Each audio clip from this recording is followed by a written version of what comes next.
I just wanted to give you some time to reflect on the policing of the Palestine Solidarity Campaign protest on the 18th of January, because I've heard from over 150 people who attended.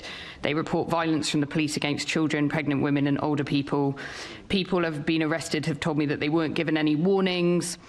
They were just in the wrong part of the pavement, or they were asking to leave Trafalgar Square, but then they were arrested for not leaving.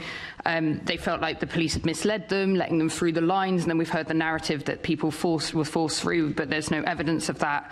A kettling tactic was used, which is a containment tactic that's supposed to be a last resort, and I don't feel that was proportionate to the threat, and I do have questions about Section 12 and 14. So I just wondered, within this discussion about the police and crime plan, what your reflections are on that operation. The challenge with public order policing, as everyone in the committee will know, is that it is a balance of rights.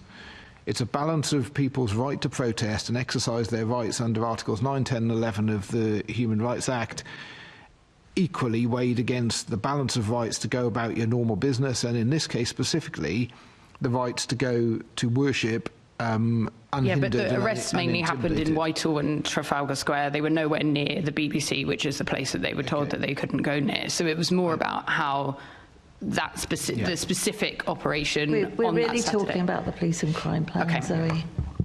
I can answer briefly. I mean, the arrests were made for breaches of the Public Order Act and conditions that were imposed. And once conditions are imposed, then we can talk about the rights and the wrongs of whether or not they were the right conditions, and whether or not those conditions are proportionate and necessary is something that anyone can challenge by means of judicial review or otherwise. There was no such challenge.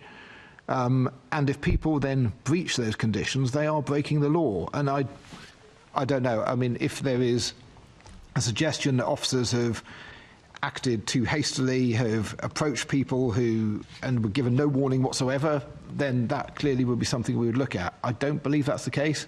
Okay, I've got some evidence, and I'm going to write to the Met Commissioner.